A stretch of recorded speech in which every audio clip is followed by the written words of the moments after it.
Selamat pagi Bapak Ibu, Saudara-saudari sedharma sekalian. Terlebih dahulu terimalah salam dalam Dharma dari saya, Namo Buddhaya. Ya, senang sekali pada kesempatan kali ini saya hadir kembali berbincang-bincang mengenai Dharma. Ya, walaupun di tengah pandemi COVID-19 ini kita harus banyak berubah gitu ya, termasuk melakukan aktivitas yang biasanya seperti kewiyara, seperti kali ini kita melakukannya lewat online. Tapi tidak mengapa, yang penting adalah esensinya, Bapak Ibu Saudara-saudari sekalian, ya. Nah, topik yang akan saya bawakan pada kesempatan pagi hari ini adalah mengenai mengembangkan harapan di tengah ketidakpastian. Ya, ini masih berkaitan dengan hal-hal keseharian yang kita hadapi sekarang ini. Saya akan mulai ya dengan membawakan syair Dhammapada, syair kebenaran ya, Dhammapada 204 ya. Di sini dikatakan kesehatan adalah keuntungan yang paling besar. Kepuasan adalah kekayaan yang paling berharga. Kepercayaan adalah saudara yang paling baik dan nibbana adalah kebahagiaan yang tertinggi. Ya, jadi Bapak Ibu sekalian, apa yang dikatakan di dalam Dhammapada syair ke-204 ini adalah benar sekali, bahwa kesehatan itu adalah keuntungan yang paling besar. Ya, kalau kita sehat, ya itu adalah satu harta sebenarnya. Ya, kalau sakit apapun kita tidak bisa menikmatinya atau bahkan tidak bisa belajar dharma dan lain seterusnya. Oke, saya akan mulai dengan bahasan yang akan disampaikan pada pagi hari ini. Ya, saya akan mulai dengan satu cerita mengenai wabah. Ya, satu saat Bapak Ibu Saudara-saudari sekalian, ya, wabah ini ingin merenggut 100 nyawa orang. Ya, memang kedengarannya agak menyeramkan ya. Nah, di sini dia akan pergi satu desa dan di dalam perjalanan dia dicegat oleh orang yang bijaksana. Nah, sang bijak ini mengatakan, "Wahai wabah, kamu mau kemana?" "Oh, saya ingin ke desa seberang sana. Saya ingin merenggut ya nyawa 100 orang." "Oh, begitu ya," kata sang bijak. "Kalau begitu, kamu ambil saja nyawaku sehingga tinggal 99 lagi yang kamu renggut nyawanya sehingga tugasmu lebih mudah." Dibalas oleh wabah, "Oh, tidak bisa. Ya, tugasku adalah mengambil nyawa yang di desa sana, bukan kamu," sang bijak. Tanpa bisa dicegah, Bapak Ibu sekalian, wabahnya itu berangkat dan melaksanakan tugasnya. Nah, pada saat kembali, dia kembali bertemu dengan sang bijak tadi. Dan ditanya oleh sang bijak, "Bagaimana? Apa yang telah kamu lakukan?" "Oh, saya sudah sangat berhasil. Saya telah berhasil merenggut 500 nyawa." Dengan kaget sang bijak bertanya, "Bukannya tadi kamu mengatakan 100 orang?" "Iya, sebenarnya saya merenggut 100 nyawa saja. Namun yang 400 itu mati karena ketakutan." Nah, Bapak Ibu Saudara sekalian, rupanya bukan cuma penyakit atau wabah atau virus itu saja yang mematikan, tetapi juga ketakutan kita, ya, kecemasan kita, ya, segala macam yang berhubungan dengan pikiran negatif itu juga sangat mempengaruhi, ya, termasuk juga imunitas daya tahan tubuh kita. Kalau kita stres, ya, kalau kita banyak berpikir yang negatif, ya, sehingga bilanglah tidur menjadi kurang, sehingga daya tahan tubuh juga berkurang, itu juga sangat mempengaruhi, ya, sangat rentan Bapak Ibu sekalian. Nah, jadi coba kita lihat, ya, apa yang harus kita lakukan, ya, dengan kita belajar Buddha Dharma dan apa yang harus kita lakukan sehingga kita bisa lebih tenang ya melalui masa-masa sulit ini.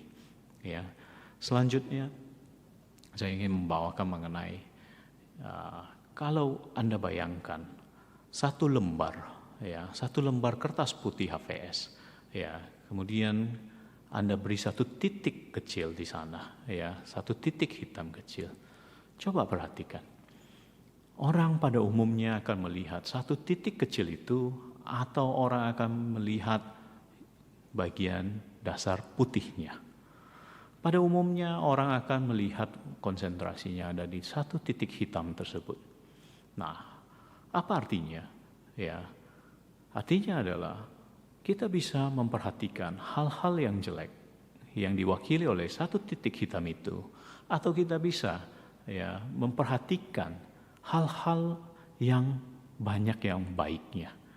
Sama Bapak Ibu sekalian, atensi kita, fokus kita, apa yang kita berikan itu akan mempengaruhi Bapak Ibu sekalian.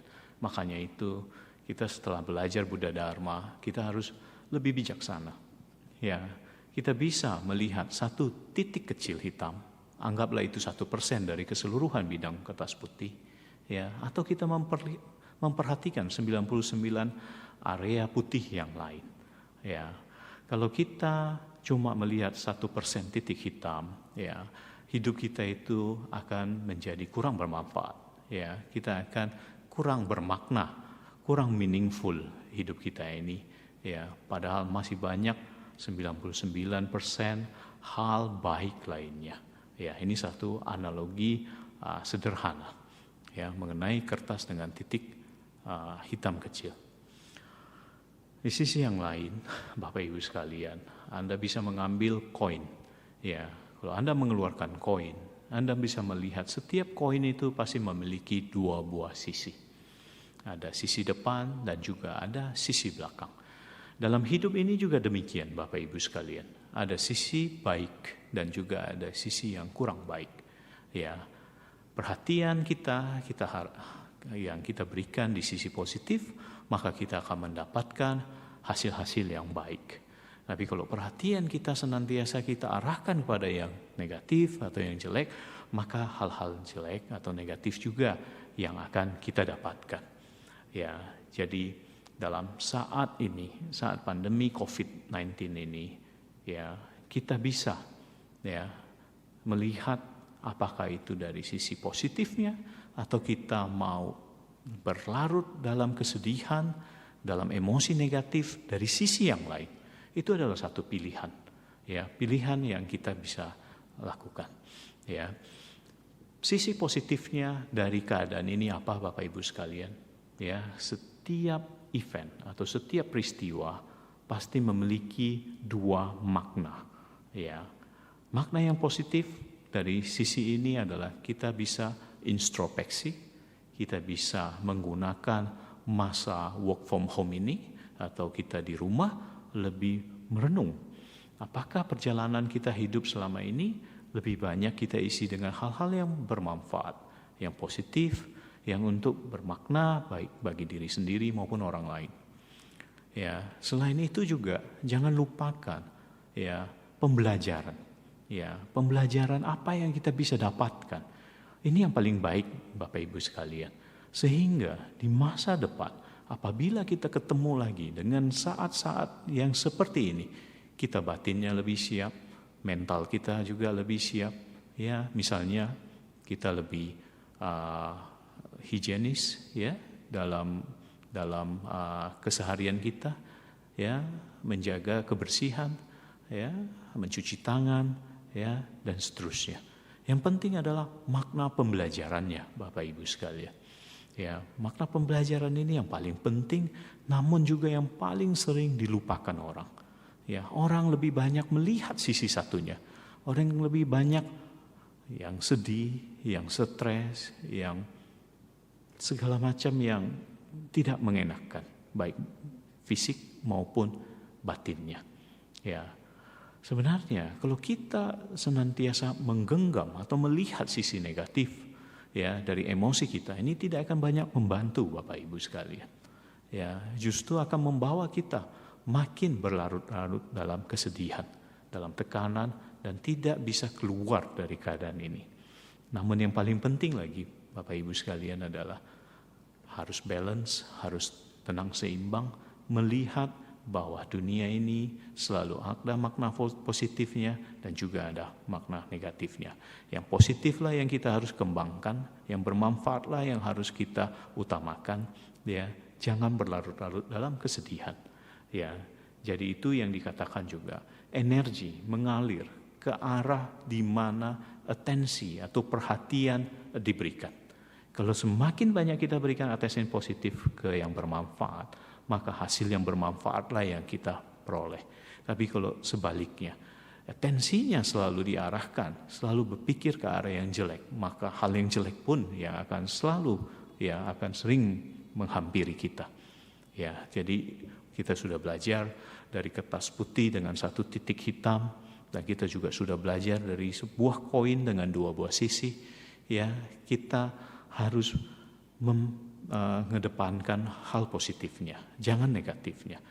Ya, jadi saya harap kita sudah mulai pinter-pinter untuk switching, ya, dari yang jelek menjadi ke arah yang lebih baik. Karena Dharma mengajarkan kita untuk ke arah yang lebih baik, bukan sebaliknya. Oke, baik, saya lanjut lagi. Dengan saat sekarang ini, Bapak Ibu sekalian, ya, muncul istilah yang dikatakan dengan the new normal. Ya, the new normal. Ya, inilah kebiasaan-kebiasaan baru yang akan terbentuk. Ya, kalau kita perhatikan sekarang terjadi shifting yang cukup besar. Ya, minimal kita bisa melihat, ya, dalam keseharian kita, ya. Saya akan melihat dari 4 sudut pandang ini, ya, munculnya, ya, society atau masyarakat, ya, yang lebih care, lebih peduli. Ya, kita bisa melihat ini satu hal positif. Ya, gerakan ini banyak terlihat. Saya juga melihat di Damasuka juga melakukannya. Ya, action yang nyata sekali. Ya, membagikan makanan, ya, bagi orang yang membutuhkan setiap sore. Ya, ini adalah satu bentuk kepedulian. Banyak juga yang melakukan aksi-aksi sosial yang serupa, baik secara pribadi-pribadi maupun secara organisasi. Yang mana ini adalah terpuji dan sangat baik dilakukan. Kalau kita melihat dalam positif psikologi, ini sudah masuk di level yang ketiga. Ya, bukan cuma kita mengharapkan keuntungan bagi diri kita sendiri, ya, memuaskan panca indera kita, itu level pertamanya. Keduanya, kita mengerjakan sesuatu yang kita cintai, itu level keduanya. Dan ini yang dilakukan berbagi dengan orang lain, orang banyak, itu yang disebut dengan meaningful life. Pada saat kita berbagi, Bapak Ibu sekalian, ya, pada saat kita memberikan, ya, selesai kita memberikan itu, ya, kita akan merasa sangat bahagia. Itu meaningful life, Bapak Ibu sekalian. Jadi ini patut dan layak untuk terus dikerjakan. Kemudian shifting yang kedua, kita melihat satu kebiasaan yang disebut dengan stay at home lifestyle, ya, baik itu WFH, ya, work from home atau learn from home, ya. Ini memang tidak gampang, Bapak Ibu sekalian. Kita biasa bagi yang melakukan rutinitas pekerjaan di kantor, ya, kita biasa masuk mungkin dari jam 8 sampai jam 5, anak-anak sekolah mungkin masuk jam 7, kemudian pulang sekitar siang. Ya, sekarang tiba-tiba kita dipaksa untuk belajar dari rumah, ya, untuk anak-anak ini, ya, tidak mudah. Saya paham sekali. Ibu-ibu berusaha semaksimal mungkin untuk mengajar anaknya. Mohon maaf, ini tidak gampang. Ya, bukannya sekolah tidak mau mengajar, tapi harus melakukan distancing, belajar dari rumah seperti ini. Ya, mungkin bagi ibu-ibu atau yang mengajar anaknya harus lebih bersabar.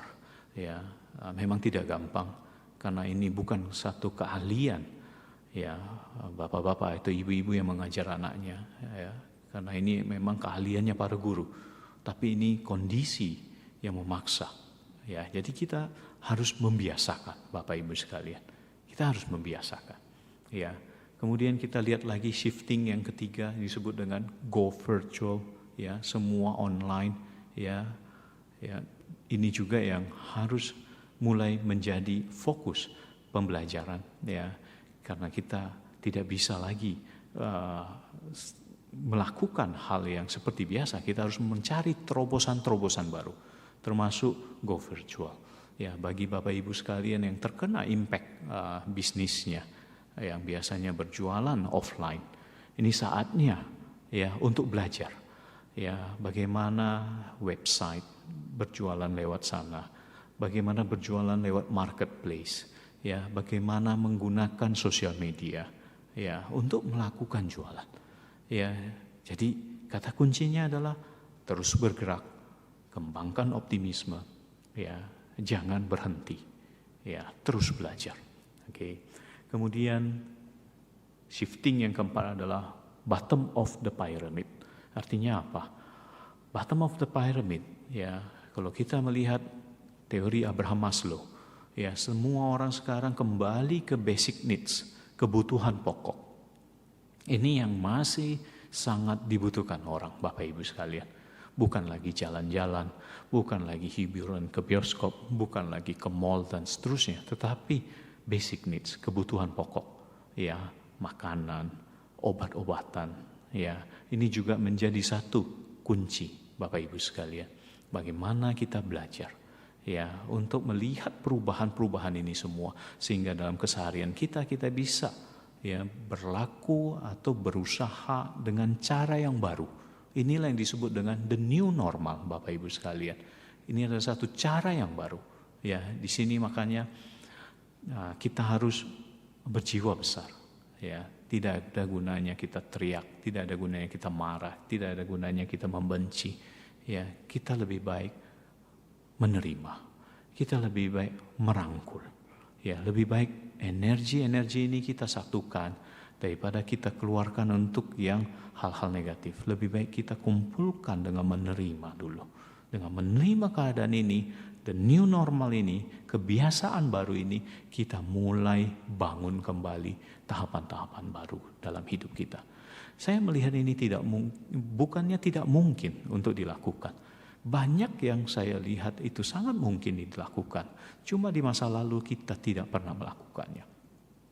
Buktinya, contohnya, dulu orang sibuk kerja sehingga jarang memasak, tidak punya kemampuan memasak. Tetapi sekarang orang harus memasak di rumah.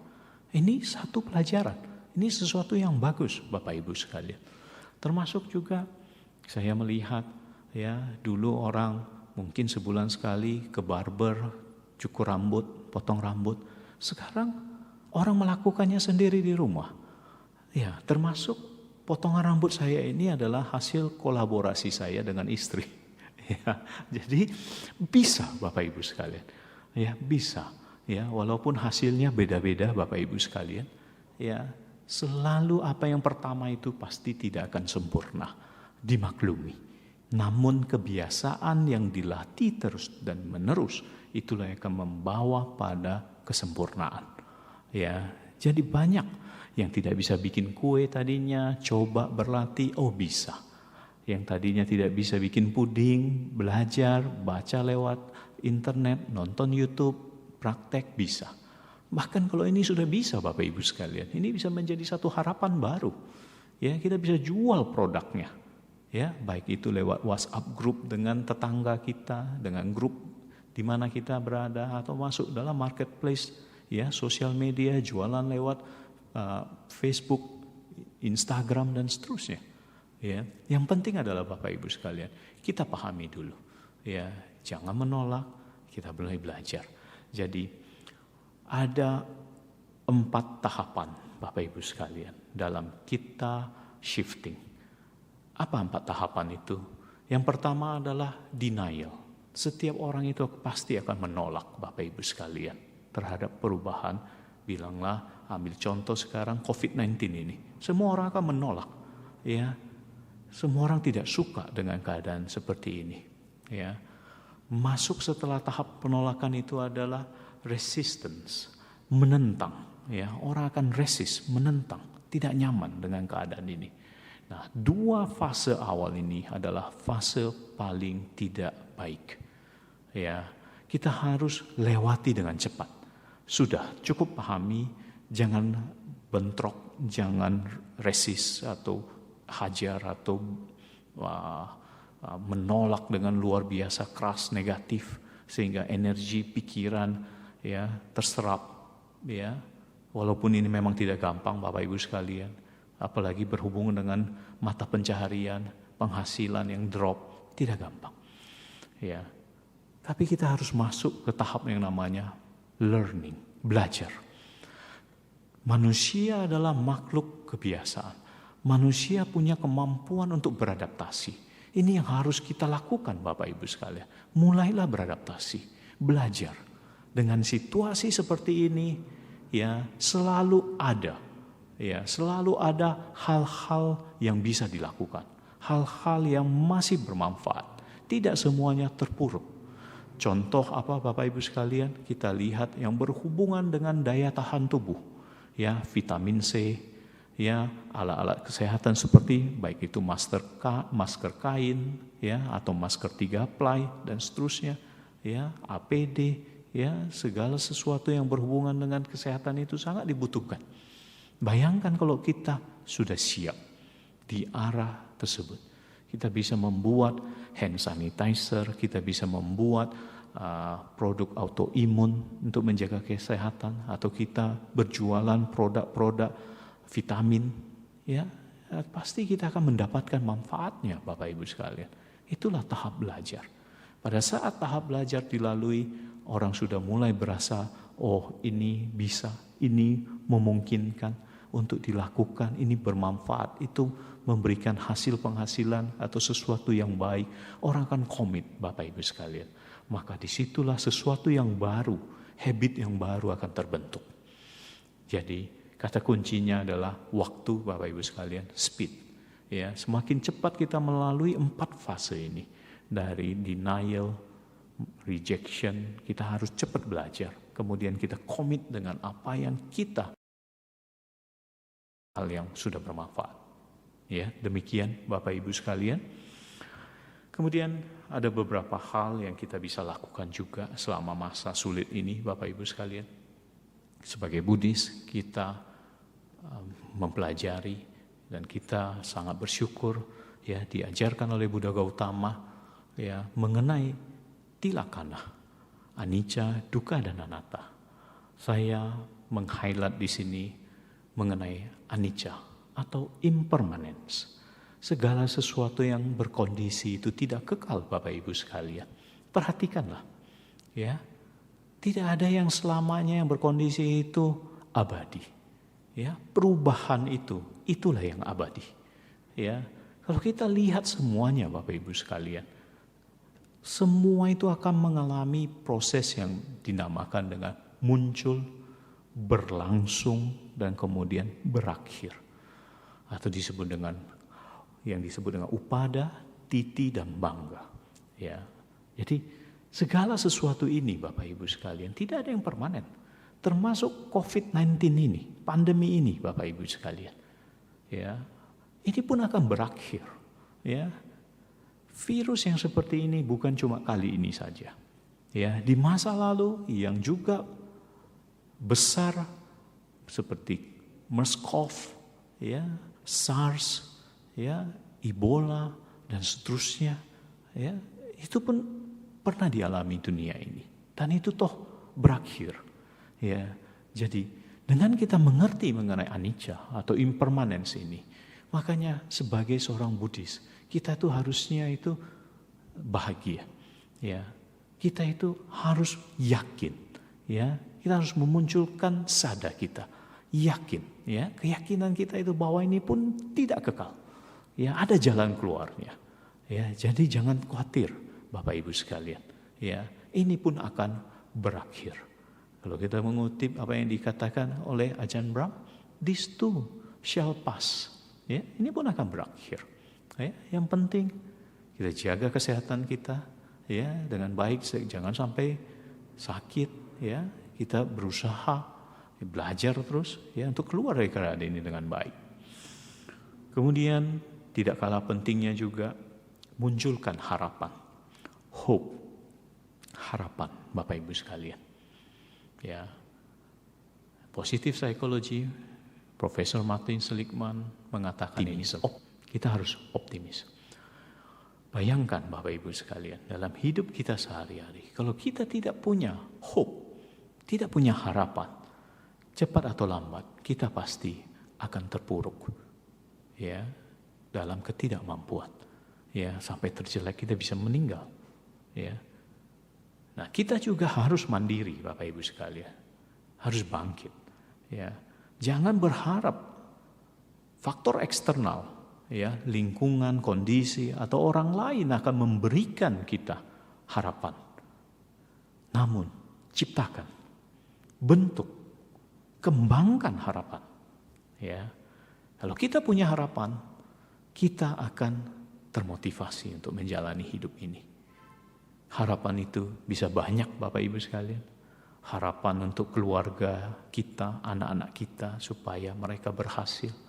Harapan supaya kita kehidupan yang lebih baik. Harapan supaya kita keluar dari COVID-19 ini sudah dengan kesiapan dengan baik. Dan seterusnya. Ya. Jadi kalau kita memiliki harapan, Virginia Satir, seorang family therapist mengatakan, orang akan selalu memilih harapan yang paling baik. Oleh karena itu, teruslah memunculkan harapan Bapak Ibu sekalian. Ya. Kemudian di masa seperti sekarang ini, ya, kita sharpening the saw, asah gergaji kita Bapak Ibu sekalian. Ini saatnya kita introspeksi, ini saatnya kita belajar. Ya. Kalau di masa lalu kita terlalu sibuk dengan pekerjaan sehari-hari kita, tidak sempat belajar, tidak sempat asah kemampuan kita, ini saatnya kita belajar. Saya jadi teringat dengan seorang cerita penebang pohon. Ya, pemuda ini, ya, bekerja di satu perusahaan. Ya, tugasnya adalah menebang pohon di hutan, Bapak Ibu sekalian. Ya. Setiap minggu dia akan dicek oleh supervisornya. Minggu pertama dia bisa berhasil menumbangkan 6 pohon. Ya, 6 pohon. Ya. Minggu kedua berkurang menjadi 5 pohon. Padahal masa kerjanya, waktu kerjanya sama seminggu. Minggu ketiga berkurang lagi menjadi 4. Minggu berikutnya menjadi 3 dan dia menjadi tidak termotivasi. Dia menanyakan kepada supervisornya, kenapa tenagaku yang kukerahkan sama bahkan lebih keras? Kapak yang kugunakan juga sama, waktu yang kugunakan juga sama, bahkan saya perpanjang, tapi kok hasilnya makin sedikit? Satu pertanyaan sangat bijak dari atasannya. Atasannya berkata, sudah berapa lama kamu tidak mengasah kapakmu? Langsung tersadar Bapak Ibu sekalian dengan pertanyaan ini. Oh iya, dari hari pertama sampai sekarang, aku belum pernah mengasah kapakku lagi. Nah ini Bapak Ibu sekalian, gunakan kesempatan ini untuk kita introspeksi. Apa hal-hal baik yang sudah kita lakukan, kita kembangkan. Apa hal-hal yang kurang baik, jangan dilakukan lagi, baik itu lewat pikiran, ucapan maupun perbuatan. Ya, sebaliknya kembangkan hal-hal baik dan kita mulai, ya, melakukan hal-hal yang bermanfaat. Kita mulai belajar sesuatu yang baru, ya, sesuatu yang dibutuhkan terutama di saat ini. Oke. Saya lanjut lagi Bapak Ibu sekalian, dalam Buddhism, ya, kita banyak sekali resources, sumber daya, tools, ya, pengetahuan, ya, baik itu dari ajaran, ya, baik itu dari metode, ya, yang kita bisa lakukan untuk membuat kita lebih tenang, ya, lebih sabar, ya, lebih kuat secara mental untuk keluar dan menghadapi yang terjadi saat ini. Ya, kita bisa chanting, ya, kita bisa baca parita, kita bisa nianjing, nianfo, ya, kita bisa bermeditasi, ini sesuatu yang sangat luar biasa Bapak Ibu sekalian. Kita bisa melakukan karma kebaikan, ya, good marriage, banyak cara. Ya. Kita bisa berdana, ya, kita bisa membuat paket-paket kecil untuk diberikan kepada orang-orang yang membutuhkan seperti sembako, atau kita turut serta seperti dalam wihara Damasuka ini membagi sembako atau makanan kepada orang yang membutuhkan. Nah, ini banyak sekali metode-metode yang kita bisa gunakan, ya, sumber daya yang kita bisa gunakan untuk dalam keluar dari keadaan ini. Ya, kita tinggal lihat, kembangkan, kita pelajari dan lakukan. Ya, kita lakukan. Ya, mindfulness, ya, meditasi. Ini saya mau highlight juga, Bapak Ibu sekalian, ini sangat penting sekali. Ya, bayangkan, ya, kalau Anda terbiasa hidup berkesadaran setiap saat, setiap detik, maka Anda akan berbahagia, Bapak Ibu sekalian.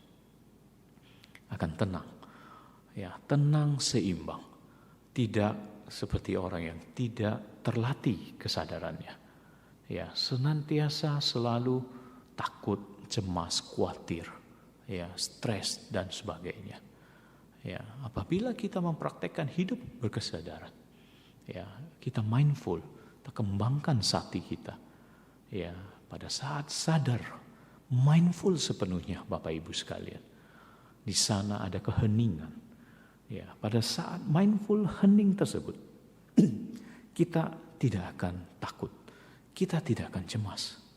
Namun sebaliknya, pada saat pikiran ini mengambil alih, ya, pikiran ini men-take over, maka banyak sekali muncul kekhawatiran. Dia akan memproyeksikan, nanti kalau begini bagaimana? Nanti kalau begitu bagaimana? Nanti kalau terjadi ini terhadap diriku bagaimana? Bayangkan, itulah impact negatif yang tidak diharapkan dari gerakan dari pikiran yang tidak disadari. Namun kalau kita sadari, kita akan sangat aware, kita akan sangat sati, kita tidak akan takut. Dan secara mental kita akan sangat kuat dan muncul UPK, ketenang seimbangan batin. Ya. Jadi senantiasa Bapak Ibu sekalian, dalam apa yang kita pikirkan, apa yang kita ucapkan, dan apa yang kita lakukan, ya, kita kembangkan senantiasa ini dalam sati, dalam mindful. Latihlah ini Bapak Ibu sekalian, ya, karena ini sangat bermanfaat. Ya, Buddha Gautama mencapai kebebasan, pencerahan, yaitu melalui meditasi. Metodologi, sistematika, kelengkapan, keluasan, kedalaman dari meditasi ini adalah domainnya Buddhism. Ya, ini adalah harta karun yang demikian luar biasanya, Bapak Ibu sekalian. Praktekkanlah, lakukanlah. Ya, tipsnya adalah cari tempat yang sesuai.